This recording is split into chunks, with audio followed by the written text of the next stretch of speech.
बिस्मिल्लाहिर्रहमानिर्रहीम।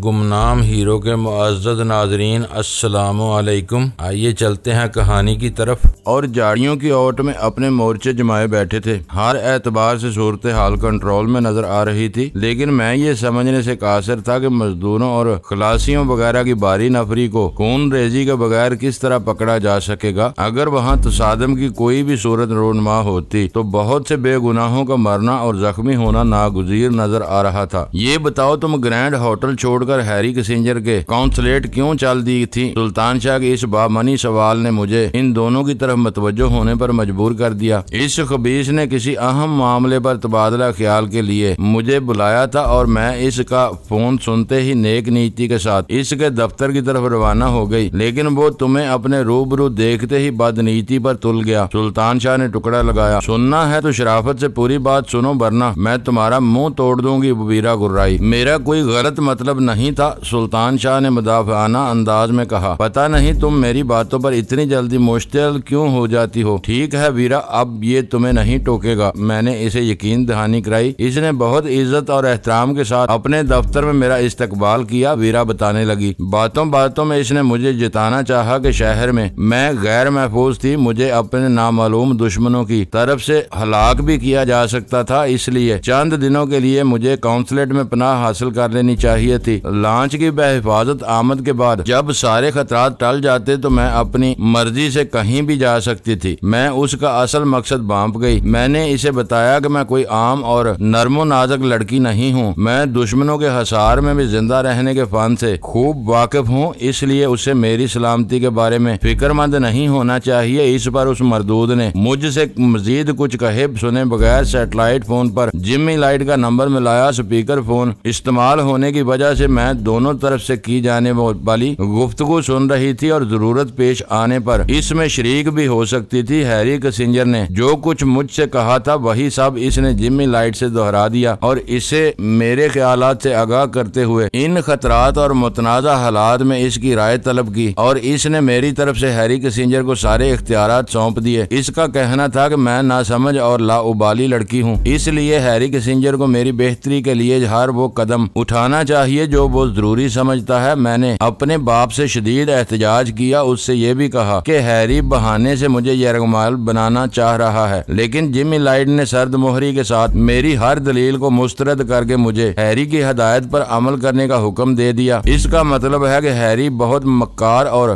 गाग दुश्मन है, मैंने पुरख्याल आवाज में कहा। अपनी मनमानी करते हुए भी इसने तुमसे तसादम मोल नहीं लिया, बल्कि आखिर तक तुम्हारी खैर ख्वाही बना रहा। इसके बाद भी मेरे और हैरी के दरमियान खासी बहस हुई। मैंने तल्ख लहजे में बदकलामी करके इसे मुश्तिल करने की कोशिशें भी की, लेकिन वो तहम्मुल और खुश मिजाजी के साथ अपनी बात पर अड़ा रहा कि मेरी शहर वापसी को वो मेरी सलामती के खिलाफ समझता है और अगर मैंने इसका मशवरा कबूल न किया तो गहरे दिली अफसोस और सदमा के साथ वो मुझे बजोरे महबूस कर लेगा। और इस धमकी के बाद मैंने हथियार डाल दिए और मुझे फौरी तौर पर काउंसलेट के एक ऐसे रिहायशी हिस्से में पहुंचा दिया गया जहां 2 कमरों और मुल्हका बाथरूम के साथ आसाइश की हर सहूलत मौजूद थी। वहां एक मुलाजिम भी था जो कमरों की सफाई सुथराई के साथ बावर्ची का काम भी करता था। वहां सब कुछ था, लेकिन फोन मैसर नहीं था। अपने बिस्तर के सरहाने पड़े हुए इंस्ट्रूमेंट को मैंने आजमाया तो वो इंटरकॉम साबित हुआ और मैंने इसे दीवार पर दे मारा। इसका मतलब है कि हैरी आर्नेट से ज्यादा चालाक और खतरनाक है, मैंने मानी खेज लहजे में कहा। हो सकता है कि इसे भी सीधा करने की जरूरत पड़ जाए। तुम्हारी इतला के लिए ये भी बता दूं कि बिगड़े हुए जख्मों से बहुत ज्यादा खून बह जाने की वजह से आर्नेट कई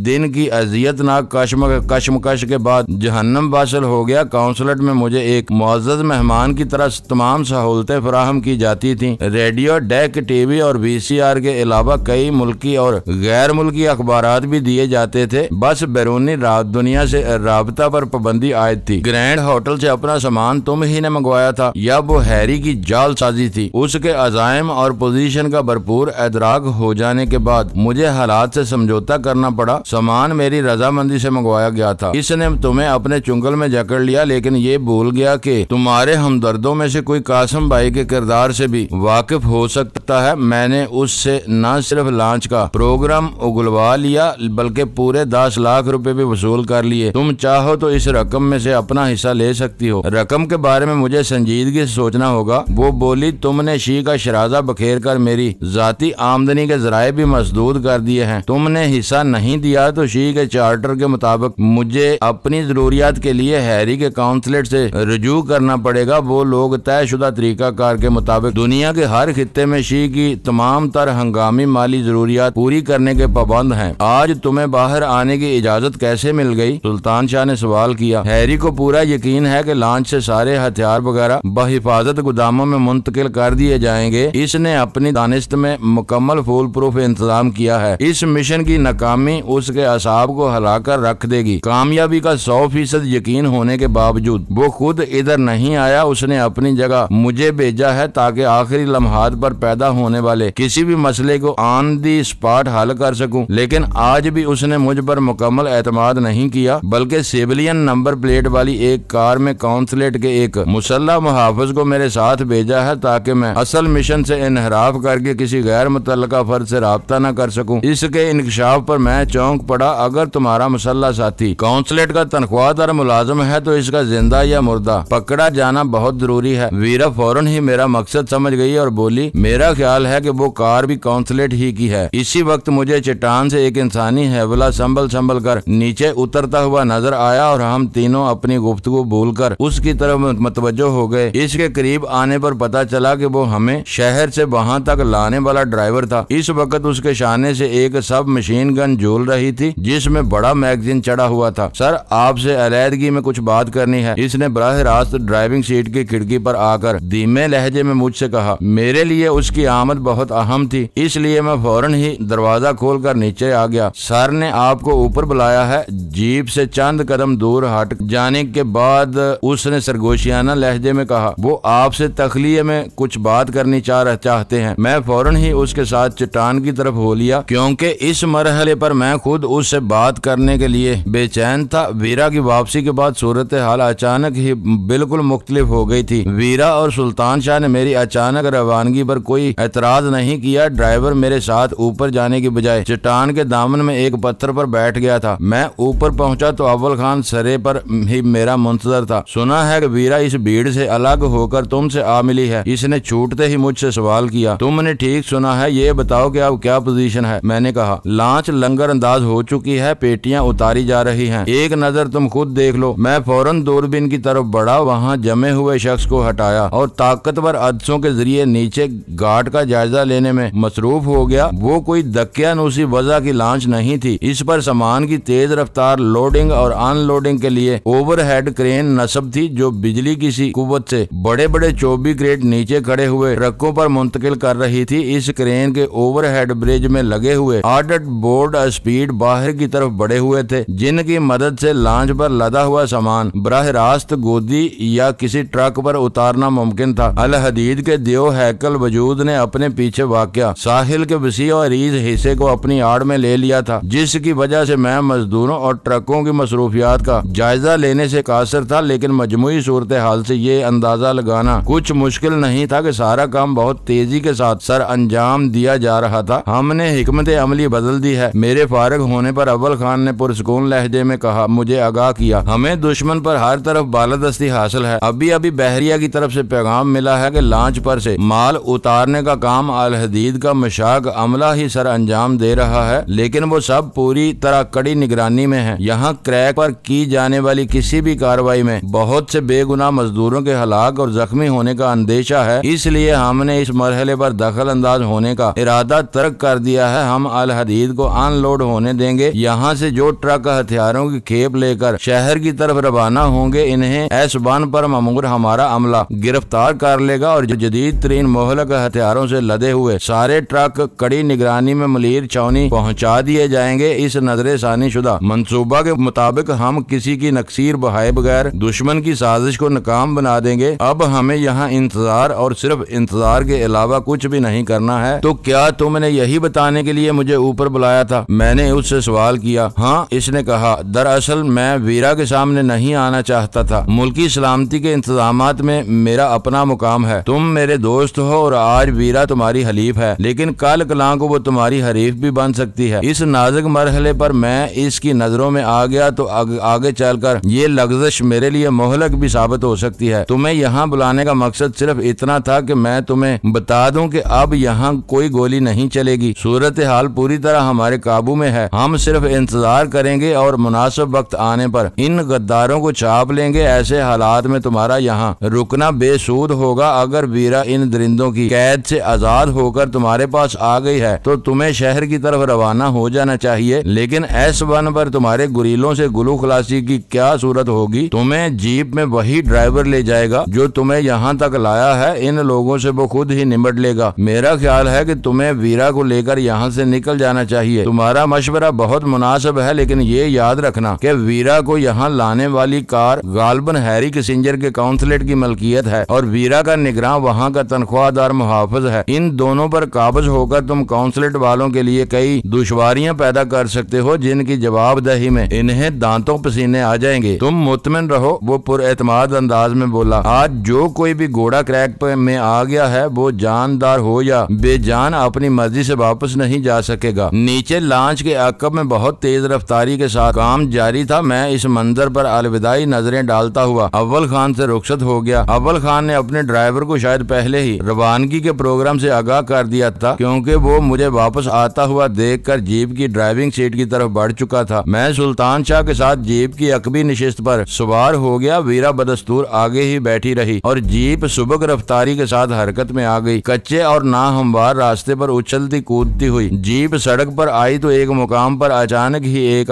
शख्स ने टार्च की सुर्ख रोशनी का इशारा दिया। वो रोशनी लम्हा भर में ही मादूम हो गई, लेकिन इस दौरान में मैं ये देख चुका था कि तकरीबन इसी मुकाम पर सड़क के वस्त में आर्जी रुकावटें खड़ी हुई थीं, जिनसे बचकर आगे फरार होना नामुमकिनात में से था। ड्राइवर ने इन रुकावटों के करीब लैंड क्रूजर रोकी तो तारीकी में से दो अफराद तेज टार्चें चमकाते हुए चेन की तरफ आए। वो दोनों हेडलैंप से पीछे थे। फिर इनके हाथों में रोशन टार्चें भी दबी हुई थीं, इसलिए हम लोग इनके लिए इनको देखना मुमकिन नहीं था। ओमेगा 4, हमारे ड्राइवर ने ऊंची आवाज में कहा। हमारी तरफ बढ़ती हुई रोशनियां यक बयक अपनी जगह पर रुक गईं। सड़क की दूसरी सिमत से एक सादा पोश शख्स नमूदार हुआ और इसने रुकावट हटाकर जीप के गुजरने के लिए रास्ता बना दिया। इसी शख्स के इशारे पर हमारी जीप सड़क पर तैरती हुई आगे बढ़ गई। अव्वल खान का ड्राइवर हम सब के लिए अजनबी था, इसलिए सफर के दौरान खामोशी के साथ जारी रहा। गुडानी मोड़ से आगे निकलते ही वीरा यक बयक बहुत ज्यादा मुस्तरब नजर आने लगी। इसने कई बार पीछे मुड़कर हमसे मुखातब होने का इरादा किया, मगर फिर कुछ सोचकर उसने अपना इरादा मुलतवी कर दिया। क्या बात है? मैंने इसकी बेचैनी महसूस करते हुए कहा। तुम कुछ कहना चाह रही हो या गाड़ी रुकवाने की जरूरत महसूस कर रही हो? हैरी अपने मॉनिटरिंग यूनिट पर इस वक्त भी मेरी ट्रैकिंग कर रहा होगा, इसने मुड़कर कहा। ओह, मैंने इज़्तिरारी तौर पर एक गहरा सांस लेकर कहा। तो चिप इस वक्त भी तुम्हारी ही तहवील में है। वो शुरू ही से मेरे पास रहा है। हैरी ने इसके बारे में मुझसे कोई पूछगिछ नहीं की। वो समझ रहा है कि चिप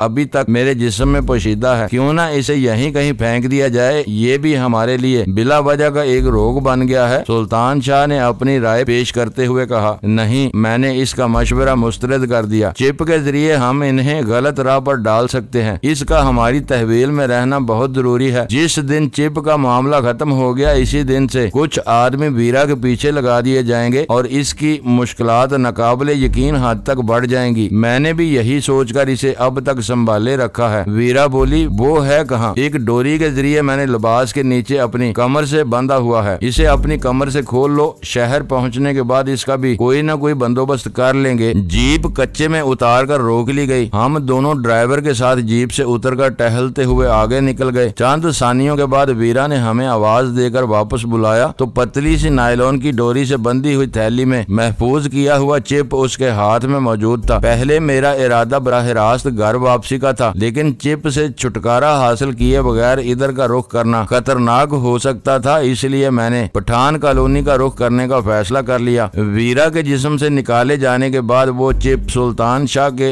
एक दोस्त के जरिए पहले पठान कॉलोनी और फिर लांडी की सैर कर चुका था। उस वक्त आर्नेट इस मिशन पर काम कर रहा था। अपने मॉनिटरिंग यूनिट की रिपोर्ट पर इसने ये समझा कि वीरा खौफजदा होकर शहर की इन गुंजान बस्तियों में छुपती फिर रही थी। इस नतीजे पर पहुंचने के बाद ही उसने किराए के गुंडों से इन इलाकों में अंधाधुंध फायरिंग करवा के दहशत फैलाने की कोशिश की थी। अब अगर चिप दोबारा इसी इलाके में पहुंच जाता तो हैरी ये समझने पर मजबूर हो जाता कि पठान कॉलोनी में वीरा का कोई सच्चा हमदर्द रहता है। जब ही वो हर बुरे वक्त में वहां पहुंच जाती है। पठान कॉलोनी शहर का गुंजान आबाद और बहुत हसास इलाका था, लेकिन वहां सुल्तान शाह के कई जानने वाले रहते थे। इतनी रात गए हमारा इस बस्ती में दाखिल होना खतरनाक साबित हो सकता था, लेकिन सुल्तान शाह बेखौफो खतर इस इलाके की तंग गलियों में घुस सकता था। चिप अपने किसी दोस्त की तहवील में देने के बाद सुल्तान शाह हमारे साथ फ्लैट चल सकता था। इस तरह हैरी किसिंजर की सारी तवज्जो पठान कॉलोनी के इलाके पर मरकूज हो जाती और हम सुकून के साथ आने वाले दिनों के लिए मंसूबा बंदी कर सकते थे। अल हदीद इसके अमले और इस पर लाए जाने वाले गैर कानूनी हथियारों का इबरतनाक अंजाम हैरी किसिंजर को पागल कर देने के लिए काफी था। अपने बेदाग मंसूबे की तबाही के बाद उसके सामने सिर्फ वीरा की जात रह जाती थी, जो इस तबाही के जुमला असबाब पर रोशनी डाल सकती थी। हम लोग घोड़ा क्रैक से रात के 2 बजे के करीब वापस रवाना हुए थे। काम कितनी भी तेजी के साथ किया जाता, लेकिन मुझे पूरा यकीन था कि उजाला फैलने से कबल सैकड़ों टन वजनी हथियारों के 24 क्रेट अल हदीद से नहीं उतारे जा सकेंगे। वो ऑपरेशन भी खुफिया रखा गया था, इसलिए सुबह के अखबारात में इसके बारे में किसी खबर का आना मुमकिन नहीं था जब तक सारे ट्रक और कैदी बहरिया के जवानों की निगरानी में मलीर छावनी में न पहुंचा दिए जाते। बहरी या बर्री फौज का कोई अफसर इनके बारे में जुबान नहीं खोल सकता था। हम लोग वीरा का चिप पठान कॉलोनी में छोड़ने के बाद सुबह के 4 बजे अपने बिस्तरों पर दराज हो सके थे। मैं तो सुबह 8 बजे ही बेदार हो गया। गजाला मुझसे पहले किचन में घुसी हुई थी। अलबत्ता वीरा और सुल्तान शाह गधे घोड़े बेचकर ऐसी गहरी नींद सोए हुए थे जैसे वो पिछली रात पहाड़ खोदते रहे हों। मैं नहा धोकर नाश्ते की मेज पर पहुंचा तो गजाला नाश्ता तैयार किए मेरा इंतजार कर रही थी। वक्त गुजारी के लिए उसने अपनी गोद में ताजा अखबार फैलाया हुआ था। इसने फ्लैट को दोबारा आबाद करते ही 2 काम बहुत अच्छे किए थे। इसने फ्लैट के फोन के साथ ही एक स्पीकर फोन भी लगा लिया था, जिसे ऑन करके वहां मौजूद हर शख्स दोनों तरफ से होने वाली बात सुन सकता था। दोयम ये के इलाके का एक हाकर सुबह और शाम के चीदा अखबारात मुकर्ररा औकात पर फ्लैट में डालने लगा था। इस तरह फ्लैट में बाकायदगी के आसार नमूदार होने शुरू हो गए थे। अखबार में कोई भी ऐसी खबर नहीं है जो तुम्हारी रात की गैर हाजिरी का कोई जवाब दे सके। गजाला ने अखबार एक तरफ डालते हुए मुस्कुरा कर कहा, वीरा की वापसी तो जाहिर होता है कि तुम्हारा मिशन कामयाब रहा होगा। रात का किस्सा तो बिल्कुल ही बोदा साबित हुआ। यूं समझो कि दुश्मन के लिए चूहे दान लगाया गया और वो बड़ी फर्मा बरदारी के साथ इसमें दुबक कर बैठ गया। वो किस्सा शायद अभी तक नहीं निबट सका होगा। लॉन्च के लंगर अंदाज होने के बाद हम लोग वहाँ से वापस लौट आए। वीरा अव्वल खान से मिलकर खासी बुरी तरह चौंकी होगी। इसने चाय बनाते हुए पूछा। मैं इसी की वजह से लौट आया। अव्वल खान खुद भी इसके सामने नहीं आया। वीरा हमारे साथ जरूर है, लेकिन इसे अव्वल खान और इसकी फोर्स की हवा भी नहीं लगनी चाहिए। पता नहीं तुम इस पर भरोसा क्यों नहीं करते। इसने अमलन शी का साथ छोड़ दिया है और तुम्हारे कैंप में आ मिली है। इसके साथ ये इम्तियाजी सलूक किसी वक्त दुश्वारियां खड़ी कर देगा। तुम इसे नहीं जानती, वो परले दर्जे की तलोन पसंद है। हो सकता है कि कल कलां को किसी बात पर भड़क कर एक बार फिर हमारे मुकाबले पर आ जाए। हमने इस पर आंखें बंद करके एतबार करना शुरू कर दिया तो बाद में किसी वक्त सर पर हाथ रखकर रोना होगा। जो औरत अपने बाप और अपनी तंजीम की वफादार नहीं रह सकी, वो हमारे साथ कितने दिन तक दोस्ती बरकरार रख सकेगी। उसके साथ हमें मुसलहत से काम लेना पड़ेगा। मेरा ख्याल है कि मेरा पैमाना तुमसे खासा मुख्तलिफ है। गजाला ने एक गहरा सांस लेकर कहा, वीरा सारी जिंदगी एक लाउबाली लड़की के रूप में नहीं गुजार सकती। इसे कहीं न कहीं और कभी न कभी कोई समझौता करना ही पड़ेगा। मेरा ख्याल है कि वो अब समझौते की मंजिल पर आ गई है। इसके अमल और रद्द अमल का सही तजिया करके इसे अपनी राह पर लगाया जाए तो मेरा ख्याल है कि वो बहुत जल्द हथियार डाल देगी। इस पर यह रिसर्च तुम ही कर सकती हो। मैं एक मन मौजी और आजाद ख्याल औरत को इतना ज्यादा वक्त नहीं दे सकता। शायद तुम्हें इल्म नहीं है कि एक वक्त ऐसा भी आ चुका है जब हम एक दूसरे के लहू के प्यासे हो गए थे। वो अपने मुसल्लह लश्कर के साथ जहांगीर के घर पर हमला आवर हुई थी, जहां मैंने पनाह ली हुई थी, और मेरी मुजाहमत के नतीजे में वो गोलियों से बुरी तरह जख्मी हो गई थी। तुमने अपने रवैये से इसे मुश्तिल किया होगा। गजाला चाय का घूंट लेते हुए बेएतबारी के साथ बोली, वरना वो तो तुम्हारे लिए अपने दिल में हजारों नरम गोशे रखती है। यही नरम गोशे कभी कभी मेरे लिए नाकाबिले बर्दाश्त हो जाते हैं। वो यक तरफा तौर पर मुझसे ये तवक्को करने लगती है कि मैं बस इसी का गुलाम होकर रह जाऊंगा, लेकिन मेरे आ जाने के बाद इसके रवैये में नुमायां तब्दीली आई है। वो तुमसे ज़हनी गुर्बत का मुजाहरा जरूर करती है, लेकिन अब इसे तुमसे बहुत ज्यादा तवक्कुआत नहीं रही है, लेकिन इसके बारे में वसूख से कुछ भी नहीं कहा जा सकता। मैंने एक गहरा सांस लेकर कहा, इसकी अनापरस्ती इसे किसी भी वक्त मेरे खिलाफ उकसा सकती है। इस पर जब भी ऐसा कोई दौरा पड़ता है तो वो मेरे करीब तुम्हारा तो क्या सुल्तान शाह का वजूद भी बर्दाश्त नहीं कर पाती। इससे तो कभी कभी मैं भी रकाबत महसूस करने लगती हूँ। वो खिलखिलाकर हंस पड़ी। तुम दोनों एक दूसरे के बहुत ज्यादा आदी हो गए हो। तुमने मेरे बगैर तो एक तवील मुद्दत गुजार ली, लेकिन सुल्तान शाह चंद रोज के लिए भी गायब हो जाए तो तुम परेशान हो जाओगे। ये सरासर तुम्हारी इल्जाम तराशी है। मैंने एहतजाज किया। चंद रोज पहले मैं अकेला सिंध के जंगलात की खाक छानता रहा था। साधु बेला के करीब होने वाले खून रेज मुकाबलों के वक्त सुल्तान शाह यहाँ चैन की बंसरी बजा रहा था। वो मेरा मिजाज आशना जरूर है, इससे मुझे हर काम में काबिले जिक्र मदद भी मिलती है, लेकिन तुम्हारा ये सोचना कि वो मेरी कमजोरी बन गया है तुम्हारी खुली ज्यादती है। कुछ दिनों से मैं देख रही हूँ कि वीरा भी किसी हद तक इसे पसंद करने लगी है। फिर वही बात आ जाती है कि वीरा के मिजाज में ठहराव नहीं है। आज वो सुल्तान शाह को पसंद करने लगी है तो कल इसकी सूरत से भी नफरत कर सकती है। मैंने इसे बहुत करीब से देखा है। हर शख्स के लिए इसकी पसंद इसी वक्त तक बरकरार रहती है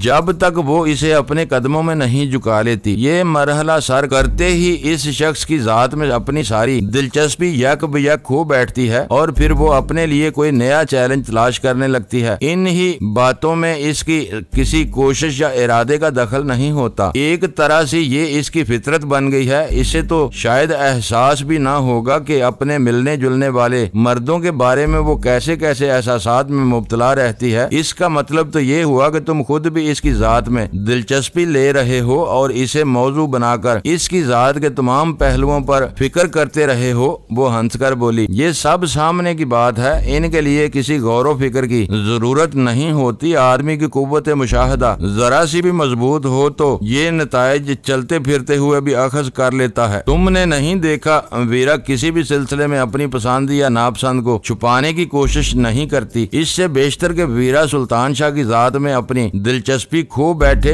तुम्हें इनके मुस्तकबिल के बारे में सोचना चाहिए। वो सफेद फार्म जरूर है, लेकिन उर्दू पर इतनी कुदरत रखती है कि सुल्तान शाह के साथ इसका गुजारा हो सकता है। शायद इसी तरह वीरा का लाउबालीपन खत्म हो जाए। लेकिन तुम वीरा के लिए सुल्तान शाह को कुर्बानी का बकरा बनाने पर क्यों तुली हुई हो? तुम मुझे गलत समझ रहे हो। मैं इन दोनों की बेहतरी सोच रही हूँ। वीरा ने अपनी सारी जिंदगी महरूमियों की आग में सुलगते हुए गुजारी है। इसे जिंदगी की ऊंच नीच का पूरा पूरा इदराक है। दूसरी तरफ सुल्तान शाह ने अपनी जिंदगी में बहुत कुछ देखा और सुना है, लेकिन फिर भी इसे मजीद तरबियत की जरूरत है। जिस दिन इन दोनों के दरमियान कोई खास तल्लक पैदा हो गया तो वीरा सब कुछ छोड़ छाड़ कर इसके ऊपर मेहनत करने लगेगी और सुल्तान शाह जैसे तराशीदा पत्थर को काट छांट कर हीरे में तब्दील कर देगी। इस लम्हे मेरे जहन के किसी गोशे में खतरे की घंटी पूरी तरह से चीख उठी। गजाला खुद भी एक लड़की या औरत ही थी और वो भी महरूमियों के जहन्नम में सुलग रही थी। ताबनाक और पुरसुकून मुस्तकबिल के लिए इसने अपनी तमाम उम्मीदें मेरी जात से वाबस्ता की हुई थी, लेकिन ये भी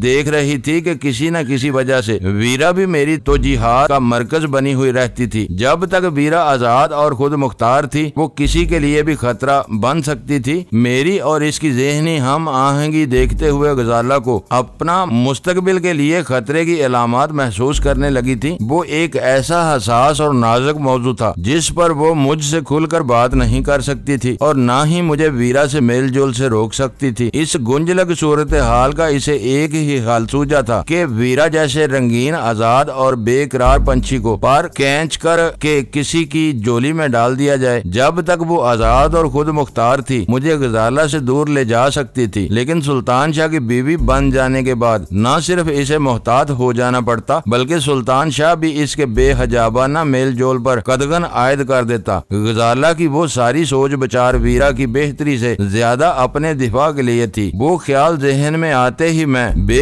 इख्तियार हंस पड़ा और गजाला हैरत से पलकें झपकाते हुए मुझे देखने लगी। क्या बात है, तुम्हें एकदम हंसी क्यों आ गई? इसने हैरानी से पूछा। कुछ नहीं, बस ये ख्याल आ गया था कि शादी के बाद अगर सुल्तान शाह ने किसी बात पर जूता हाथ में ले लिया तो वीरा इसे घर तो क्या बाजार में भी नचाती फिरेगी, मगर इसके हाथ नहीं आएगी। मैं मजाक नहीं कर रही, मैंने इस मौजू पर बहुत गौर व फिक्र के बाद जुबान खोली है। मैं भी गैर संजीदा नहीं हूँ, लड़का लड़की दोनों ही अपने हैं। इनके सितारे आपस में मिल जाएं तो इससे अच्छी और क्या बात हो सकती है। लेकिन मुझे ये बैल मंडे चढ़ती नजर नहीं आती। क्यों, ऐसी क्या बात है? वो हैरत से बमें चढ़ाकर बोली, तुम मुझे इजाजत दो तो मैं खुद सुल्तान शाह से इसकी राय मालूम कर लूंगी। जरूर मालूम करो, मेरी तरफ से तुम्हें खुली इजाजत है। वैसे भी वो तुम्हारा मुंह बोला भाई बना हुआ है, लेकिन इसकी तरफ से राय ही मालूम करना, इसे मजबूर करने की कोशिश न करना। तो क्या तुम्हारा ख्याल है कि वो इनकार कर देगा? इसने चौंक कर सवाल किया। मुझे शुबा है, मैंने संजीदगी से इकरार किया। मशरक में आम तौर पर और पठानों में खास तौर पर इज्जत व इफ़्फ़त और शर्म व हया का जो तस्वर मौजूद है, वीरा इससे बिल्कुल नाआशना है। फिर इसने अपनी निजी जिंदगी के इन कमजोर पहलुओं को कभी भी छुपाने की जरूरत नहीं समझी, बल्कि वो फखरिया इकरार करती है कि पसंद आ जाने वाले मर्दों को मस्खर करना और दिल भर जाने पर इन्हें हरफे गलत की तरह भूल जाना इसकी हॉबी है। सुल्तान शाह इन तमाम बातों से वाकिफ है। दागदार माजी रखने वाली औरत से दोस्ती तो की जा सकती है, शादी करना बहुत बड़े दिल गुर्दे का काम है। हमारे साथ रहकर सुल्तान शाह बहुत बदल गया है, इसमें रोशन ख्याली पैदा हो गई है, लेकिन जाती मामलात के